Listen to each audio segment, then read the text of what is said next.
রে মাংস কি চিপে চিপে খেয়ে নিবি নাকি তুই?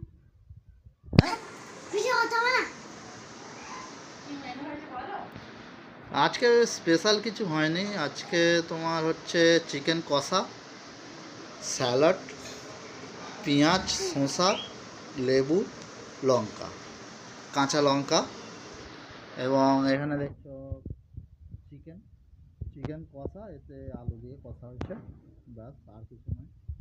এখন একটা থালা আসবে, সেটা রেডি হবে। আবিরের জন্য কোনো থালা রেডি হয়নি এখনো পর্যন্ত, ব্যাস এই একটা থালা এসে গেছে।